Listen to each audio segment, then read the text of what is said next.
Voleu conèixer la Yayoi Kusama?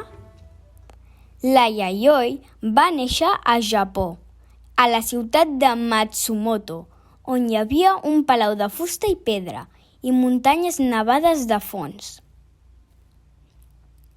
La família de la Yayoi vivia al camp, rodejada de flors i plantes de tot tipus, però ella volia anar a descobrir el món. La seva mare volia que la Yayoi es quedés a casa per aprendre els costums i tradicions. Però la Yayoi volia ser artista.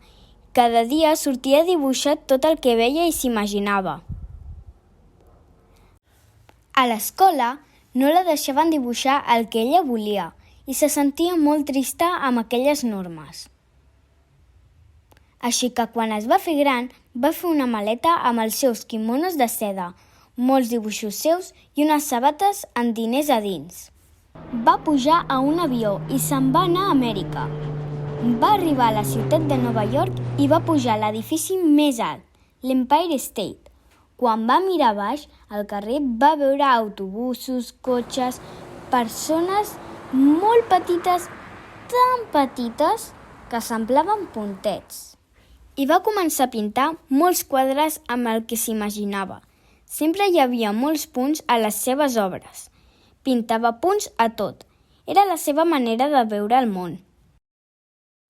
Les seves obres van agradar molt i es va fer molt famosa. Va començar a exposar a museus i galeries de tot el món.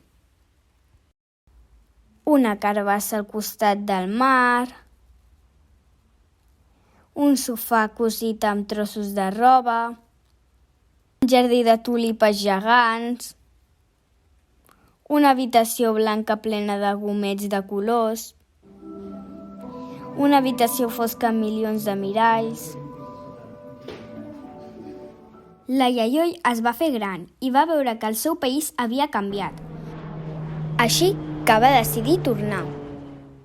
Ara viu allà, a Japó, i tot ser molt velleta, cada dia segueix pintant els seus punts.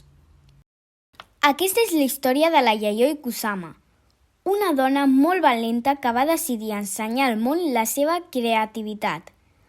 Una artista plena de somnis i color,